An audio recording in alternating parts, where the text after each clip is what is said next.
Alors, bonjour et bienvenue à cette 10e séance du comité plénier public de la... Nous sommes le 12 décembre 2024, il est 16h30, toujours en direct de la salle du Parvis. Je suis Joanie Belle-Rose, la présidente, accompagnée de mes collègues élus, mesdames Danielle Berthold, Hélène Dauphinet et Laure Le-Tartelavoie. Je suis également accompagnée du directeur de l'arrondissement de Fleurimont, M. André Blais, et du coordonnateur, M. Gino Rouleau. Alors, la séance est ouverte. Aujourd'hui, c'est une séance très courte, mais spéciale requête en circulation. Donc, nous avons 4 dossiers à l'étude. Est-ce que l'ordre du jour vous convient? Oui, madame. Oui. Super. Lecture et adoption du procès-verbal numéro 9 du 25 novembre 2024. Est-ce qu'il est conforme à nos échanges? Oui. Super. Alors, je passe directement le micro à M. Rouleau. Parfait, merci. Je vais partager mon écran. Donc, on a 4 recommandations qui ont été soumises par le service de l'ingénierie des eaux et des projets majeurs pour avoir une recommandation auprès du conseil d'arrondissement et par la suite qui sera adoptée ou approuvée auprès du conseil municipal. Je débute avec la première qui est une requête qui était en lien avec l'intersection de la rue Sainte-Famille et de la 13e avenue. L'objet, c'était pour sécuriser le secteur. En fait, c'est les gens qui circulaient de la 13e avenue en direction de la rue Sainte-Famille et qui voulaient tourner vers la rue Sainte-Famille avaient des difficultés de faire le virage à gauche, surtout les autobus scolaires. Donc, ils voulaient régulariser ou du moins faire en sorte que ce secteur-là soit moins problématique. Donc, des mesures de mitigation sont recommandées et c'est d'interdire le stationnement sur 15 mètres sur le côté nord de la rue Sainte-Famille à l'est de l'intersection de la 13e avenue Nord. Parfait. Je comprenais que la requête venait directement d'un conducteur d'autobus scolaire. Oui, c'est venu de la compagnie d'autobus, la requête. Parfait pour moi. Je n'ai pas de questions. Deuxième requête, celle de la rue Meuret, entre les rues King-S et du Conseil. Ici, on avait demande de modèle. En fait, c'était en lien avec une problématique de vitesse rencontrée sur cette rue-là et aussi de passage piétonnier. Il y avait une demande de passage piétonnier qui avait été effectuée par les requérants, mais suite à l'analyse du SIEPM, en fait, on justifie davantage plus des mesures de sensibilisation. Donc, il est recommandé de mettre de l'avant la campagne de sensibilisation à la réduction de la vitesse pour la rue Meuret l'année prochaine en 2025. Et on mentionne qu'il y a des affiches de la campagne de sensibilisation qui sont présentement disponibles au bureau d'arrondissement pour les citoyens. Toutefois, les analyses suite au comptage et aux données recueillies, en fait, il n'est pas recommandé d'installer de signalisation pour un passage piéton dans ce tronçon de rue-là. Madame Le-Tartelavoie? Bon. Alors, je ne serais pas surprise que je suis déçue de cette recommandation-là. Depuis le début du mandat, cette rue-là, la rue Meuret, ce tronçon-là a été vu et revu plusieurs fois. Là. Ça ne fait pas 5 fois qu'on en parle. Là. Je ne sais pas combien de fois ça. Donc, combien de requêtes ça va prendre pour qu'on décide de prendre action?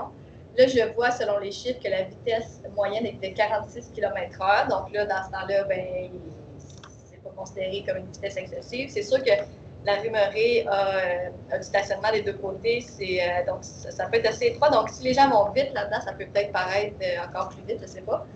Mais, donc là, les données disent que ça va pas, la vitesse ne justifie pas d'avoir des mesures de réduction de vitesse, mais il y a la demande aussi d'ajout d'un passage piéton. Parce que la rue entre King et Conseil, c'est assez long là, comme tronçon. Il y a une résidence pour personnes aînées juste au milieu de ça. Il y a plusieurs familles qui vivent là. Donc, ça fait longtemps qu'il y a des gens qui demandent, il pourrait avoir un passage piéton à un moment donné pour couper, puis pas être obligé d'aller d'un bout ou l'autre. Puis là, c'est la justification pour ne pas rajouter un passage piéton. Je ne sais pas c'est laquelle. Je crois qu'il y a une phrase qui est en lien avec ça, mais je ne sais pas ce que ça veut dire. C'est qu'ils disent que les critères d'implantation du MTMD ne sont pas atteints et qu'aucun point ne se situe au-dessus de la courbe appropriée de l'ABAC 228.1. De la section prête. Donc, si quelqu'un est capable de comprendre cette phrase-là, donc ça, il faudrait éclaircir qu'est-ce que ça veut dire. Puis, pour comprendre pourquoi est-ce que le passage piéton est écarté. Parce que je pense que il y a plusieurs demandes des citoyens sur cette rue-là. Ils n'abandonneront pas. Puis je pense qu'il y a un réel problème également. Donc, il faudrait, à un moment donné, je pense, avoir une autre réponse plutôt que tout le temps revenir, parce que c'est du temps aussi que les services mettent à évaluer, analyser la situation, puis ça va se poursuivre. Donc là, c'est quand on arrête puis qu'on met une solution.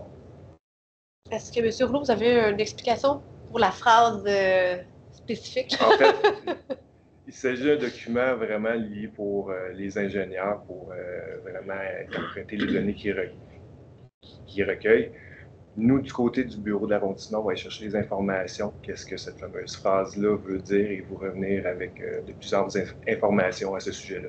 Okay, parfait. Donc là, considérant que vous allez nous revenir, puis moi, je suis pas en accord avec la recommandation, ça veut dire que le dossier est retiré, ou bien vu qu'il y a un suivi à nous faire? Ben, je vais répondre, évidemment. Donc, si vous n'êtes pas en accord avec la recommandation, on la retire tout simplement. Donc, on la renvoie au SIEPM. Donc, elle ne suit pas pour qu'il y ait une décision au conseil municipal à ce sujet-là. Donc, on fait juste ne pas la recommander au conseil municipal. Mais on la retourne. Il y a la question d'éclaircissement sur la phrase, mais aussi en demandant est-ce qu'il peut y avoir une autre recommandation, étant donné qu'on ne peut pas faire ça comme ça pendant 10 ans. Là. Ben, c'est ça, on retourne la requête pour voir si d'autres analyses peuvent être effectuées, pour avoir d'autres recommandations. Merci. Puis comprendre. Oui, pour la la teneur question. de la phrase Oui. et savoir du même fait de pourquoi il n'y a pas de passage piéton qui est recommandé là. Voilà. Mais aussi, je me demandais, quand vous dites ça fait 3 fois, 4 fois, 5 fois, les gens n'abandonneront pas, mais il y a comme un cadre légal, il y a des indicateurs qui sont regardés. Est-ce que ça ne change pas? Ça veut dire que tant que ça ne tombe pas à l'intérieur des indicateurs, on risque de recevoir la même réponse? Bien, généralement, effectivement, ils vont se fier vraiment à des données factuelles et se fier à des guides de référence comme le tome 5 du ministère des Transports et de la Mobilité durable. Cela dit, les normes peuvent changer, donc c'est quand même bien de possiblement continuer à faire des requêtes parce que, comme je vous mentionne, les normes, il y a des mises à jour qui sont faites. Oui. Moi, ce que j'ai compris avec l'exemple de... Moi, j'étais la seule, là, quand il y a eu les nouvelles normes du gouvernement, j'étais la seule qu'on m'a retiré un passage piéton. C'était la rue Pompon. C'était vraiment des élèves de l'école, des jeunes élèves du primaire qui passent là. Puis, c'est ça, fait qu'on m'avait sorti une série de critères qui venaient retirer le passage piéton qui était à cet endroit-là. Puis je comprenais que si on en voulait un, il fallait comme vraiment sécuriser davantage parce que celui qui était pas conforme, il aurait fallu mettre des petites lumières, etc. Mais ça n'enlevait pas le fait que tu as des usagers vulnérables qui traversent ça à tous les jours. Puis c'est peut-être pas la même fréquentation que selon les normes. Ce qu'ils demandent pour avoir des lumières ou des signaux, etc. Mais en tout cas, moi, je pense qu'il y a quand même à aller, premièrement, à les comprendre, puis ensuite de voir est-ce qu'il y a une autre façon de... Parce qu'il y a quand même beaucoup d'usagers vulnérables dans ce secteur-là aussi, puis une bonne densité de population. Fait que, en tout cas, il faut bien comprendre. Oui, Mme Berthold? C'est dans le district de l'Hôtel-Dieu? Oui. C'est inscrit pain solitaire sur la requête. Ça sera corrigé. Oui, merci. Super. Fait que la prochaine, rue Vice-Roi. Troisième, oui, la rue du Vice-Roi. Alors, cette situation, c'est une demande de bonification à la signalisation, car des usagers utilisaient le terre-plein comme piste de circulation au lieu de circuler dans les voies de circulation désignées, passaient tout droit. Donc, on a des mesures de mitigation qui sont recommandées, soit d'installer la signalisation à sens unique, à proximité du 1290 et du 1325 rue du Vice-Roi, et d'installer la signalisation indiquant la présence d'obstacles à proximité du 1290 rue du Vice-Roi. Parfait. L'enjeu, c'était vraiment l'affichage puis la visibilité. Là. Puis oui. Je comprenais que le soir, avec la neige, c'était pas si clair que...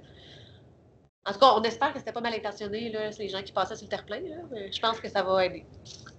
Puis surtout, j'ajouterais, surtout avec la signalisation, le service de police de Sherbrooke va pouvoir intervenir Aussi, oui. directement. C'est faciliter leur travail quand il y a une signalisation sur place. Puis qu'est-ce qu'on constatait dans ce secteur-là, c'est qu'on avait présence de signalisation en montant sur Visseroy, mais absence de signalisation en descendant. Ça vient uniformiser un peu le secteur Parfait. avec les recommandations. Et la dernière, qui est une requête interne provenant de la Société des transports de Sherbrooke pour la rue des Jonquilles, demande de modification de signalisation dans le secteur de l'école des Jardins. Donc, en fait, c'est qu'il est recommandé d'interdire d'immobiliser un véhicule excepté l'autobus sur une distance de 30 mètres dans la rue des Jonquilles à partir de l'intersection de la rue des Jardins Fleuris. D'autoriser le stationnement pour les parents 20 minutes de 7h à 17h du mois de septembre à juin pendant la période scolaire sur une distance de 45 mètres en direction nord à partir de la limite sud du cadastre de l'école des Jardins et d'interdire d'immobiliser un véhicule excepté véhicule scolaire de 7h à 17h, toujours dans la période scolaire, sur une distance de 70 mètres entre les deux zones mentionnées ci-haut. Si vous me permettez, je vais peut-être mettre un petit une illustration pour montrer. C'est justement devant la garderie Mini On a Coco vu tantôt. qu'on a parlé tantôt. Fait qu'il y a un débarcadère d'enfants. Donc, il y a un arrêt de la STS, un arrêt d'autobus de la STS ici à l'intersection. Donc, la modification de la signalisation est pour l'interdiction d'immobilisation sur 30 mètres sur le tronçon en rouge. Par la suite, on va avoir la zone de débarcadère scolaire, donc les autobus scolaires qui est en jaune, et aussi dans le secteur avec le petit cercle en rouge, cercle en blanc, et la zone pour les parents, pour pouvoir se stationner, c'est la zone en bleu. Donc, la zone en bleu, elle est déplacée parce que jadis, elle était à l'endroit de la ligne jaune. Ah, OK. Donc, c'est cette modification-là qui est recommandée. Fait que c'est la ligne rouge puis la ligne jaune, c'est pour l'autobus, c'est ça?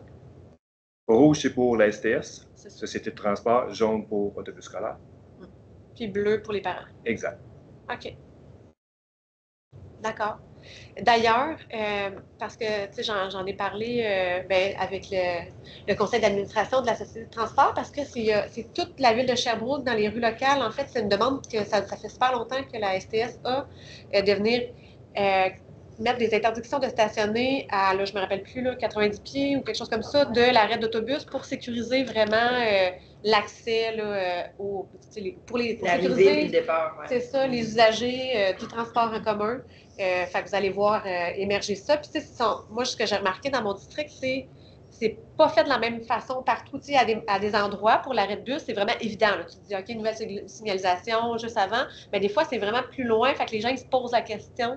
Fait que moi, ce que j'ai compris, c'est que tout ça, c'est uniformisé selon des normes. Donc, tu sais, quand on pense qu'il y a une incohérence, l'idée, c'est d'harmoniser la pratique puis de ce qui est implanté dans la. Je pense qu'il y a 200 arrêts sur le territoire qui vont être modifiés comme ça. Donc c'est ça. Vous allez peut-être recevoir des questions par rapport à ça dans vos districts aussi. Donc, c'était les recommandations à vous présenter. Parfait. Donc, c'est déjà ce qui clôt notre plénier public. On se revoit dans 15 minutes pour notre séance ordinaire.